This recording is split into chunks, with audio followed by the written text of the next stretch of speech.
So now we'll move to the 2018 A-level paper. Okay. So starting off with this, what distinguishes entrepreneurship from labor as a factor of production? Did we discuss this in a previous paper? I remember, right? The difference between entrepreneurship and the other factors of production.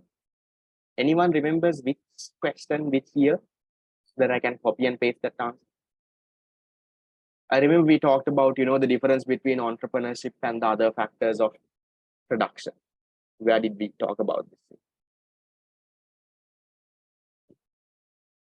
The year and the question number. No one remembers. Okay, so can I skip that then? 2014. Let me get the question. 2014. No. 14.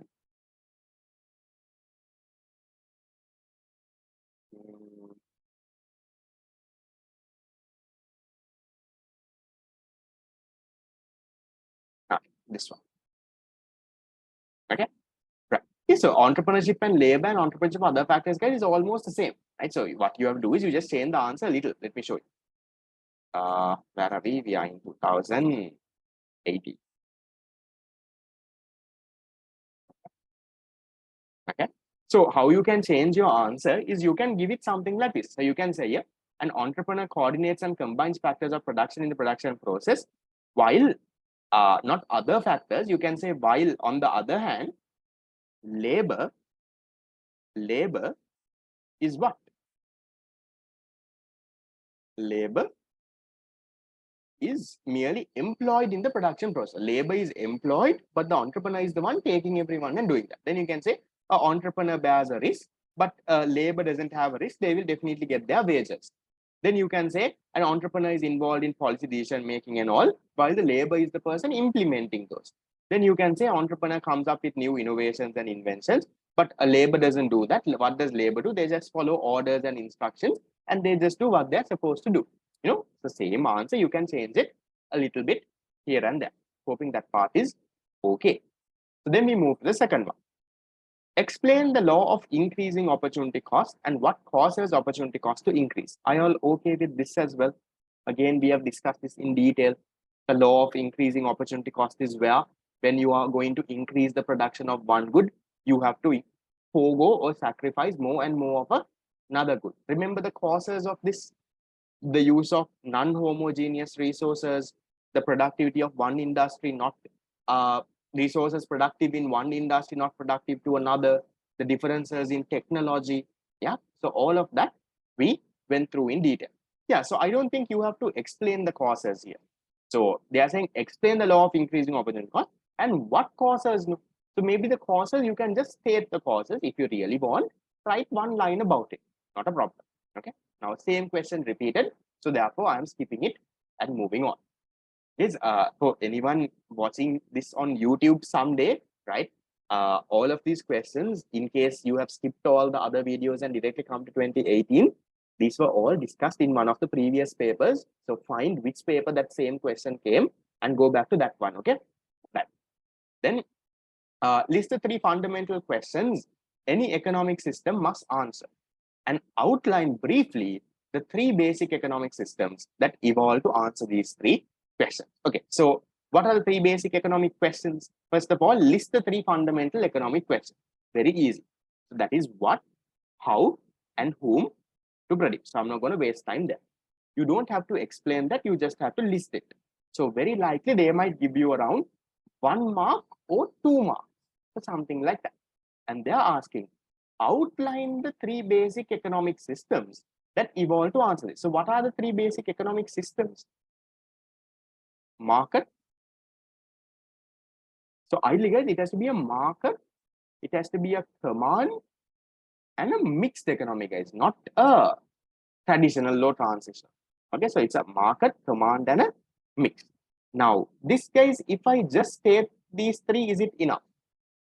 They're telling me outline briefly the three basic economic systems. They said list the three fundamental questions. So I said what to produce, how to produce, whom to produce. Done. But when they say outline briefly the three basic economic systems, if I just say market economy, command economy, mixed economy, That's not going to be enough. So ideally, how are they going to give you marks? It's a 4-mark question.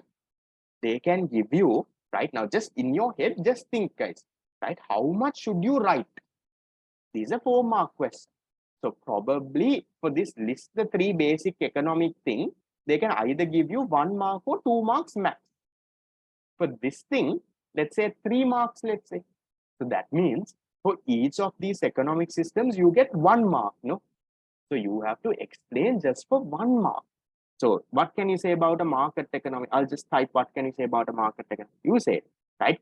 It is an economic system that uses the price mechanism. Remember, they are talking about how they unsolve it. No, uses the price mechanism to solve the 3 basic economic problems, right? Economic, something like that is enough, but you can, go a little bit more in detail. You can say, they have private property, and then based on price mechanism, they produce the most profitable goods and services, right? You can, add in a little bit more. That's all right. But remember, you're only going to get 1 mark for 1 economic system. Then what can you tell about a command economy? So a command economy, you can say they mainly use the planning mechanism to answer the basic economic problem. So then you can say there is someone called the Central Planning Authority. The Central Planning Authority, right, makes plans according to, to make sure that the social welfare in the economy is maximized, something like that, just for 1 mark. And then what can you write about a mixed economy? You can say a mixed economy uses both price and planned mechanism. The private sector uses the price mechanism and they produce the most profitable goods, you can say then the public sector uses the planning mechanism and they do this and that. Is that fine, guys? Can you handle something like that? Okay, no, just a small one mark explanation about the 3 economic systems.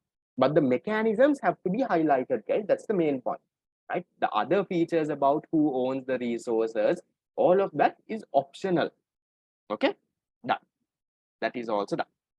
Then we go to the next one. Using production possibility curves, explain separately the impact of the economy. See, explain separately. When they say explain separately, they are saying please use 2 production possibility curves. Don't show all of that in 1. Okay. Using the production possibility curve, explain separately the impact on the economy of a rise in unemployment rate and an increase in working age population. So what we can do, guys, is we have to write 2 parts, right? They're saying explain separately. So therefore, I'll just divide my screen into 2. You all can write one under the other. We'll start with the first one. A rise in unemployment rate. How can you show this in a PPC, guys? A rise in the unemployment rate. How can we show this on a PPC?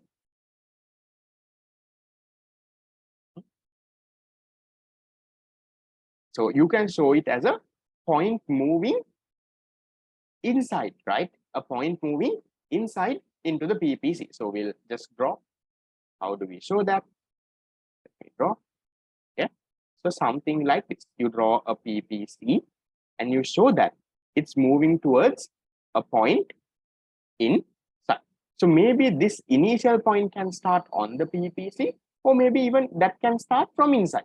They are not saying that you're moving from full employment. So anything is fine. So then how can you, what can be your explanation for something like this? So what you have to explain is you have to explain the diagram. You can say a rise in unemployment, right? A rise in unemployment can be shown by a movement, right? By a point movement, we'll say, by a point movement towards, point movement inwards. How can we say? A rise in unemployment can be shown by a point movement inwards towards the origin. You can say towards the origin. You're moving towards the origin. or you can say a point movements from outside to you're going in. And then you can also, what else can you add, guys, here? Anything else that you think you can add?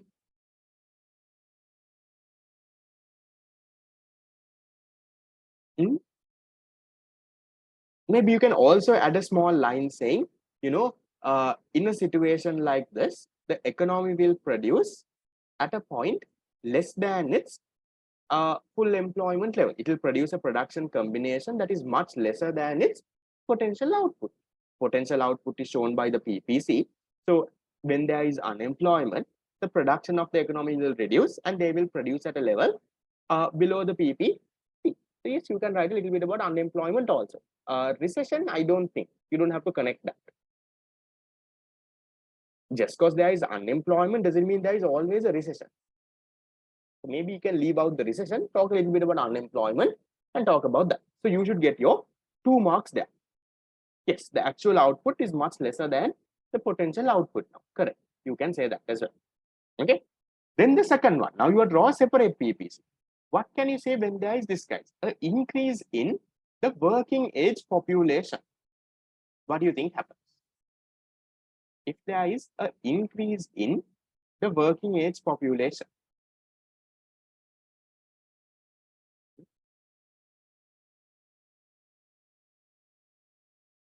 what do you think, guys? How can we show this on a, how can we show this? Will the PPC shift? Will there be a movement in the point? What is going to happen if the working age population in a country increases? Now, let's say in Sri Lanka right now, the working age population is 10 million. Now, let's say 1 year later, the working age population is, let's say 12 million. So now there are 2 million more people in the working age. So what happens, guys? Just think. The PPC will shift out, right? You can produce more goods and services now. So what has happened? Your factor endowment has increased. So what happens? When there is an increase in the working age population, so this you can say an increase in the working age population, what can you say, guys? An increase in the working age population, what will it do? It will increase your factor endowment. Remember, it will increase the amount of factors of production that you have. Your labor increases, right? So this will lead to an increase in the labor resource. So now you have more people working, increase in the labor force. Yeah. As a result, the economy will be able to produce a much higher output combination. So how can you show this? And then you can say this can be shown by a outward shift of the PPC. Is that okay? Can we say when unemployment increases, the amount of resource used in the economic contracts? Amount of economy user used in the economic contracts. Okay, somewhat okay, yes. Fine, guys, is that okay? Are you all okay with how to show the two situations on a PPC? Questions, problems, issues? Okay, done. Moving on, the last question, question 5. If you're not charged the price for consumption, that good must be a free good. Same question was repeated, right? Do you agree with this statement? Explain your answer. So if you're not charged the price, the good has to be a free good. Yes. This was there in your mock exam also. Increase the working population, which is labor, increase the reasonable. Therefore, the potential. Yes, correct. The potential output story. Okay. Yes, was this question repeated? Yes. Can you, if it was repeated, can you all tell me the year? So if you're not charged the price for consumption, the good must be a free good. Do you agree? No, I do not agree. Right? So you can start off with saying, what is a free good? So what is a free good, guys? A free good is a good that is unlimited in supply. So where you have examples like sunlight, air, rainwater. So you can say, yes, price is not charged. But you can also say there are certain economic goods which is offered free for the consumer. For example, a gift. For example, even a school textbook, government school textbooks provided by the Sri Lankan government.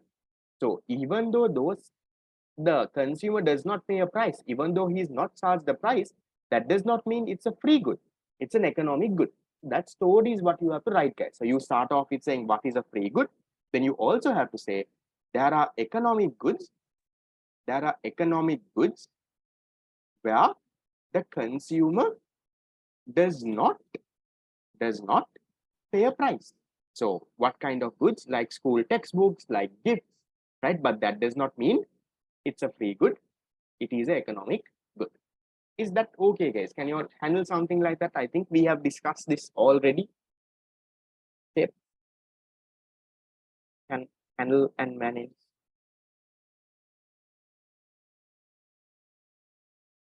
Yeah. Step done. Okay, so that's the end of 2018.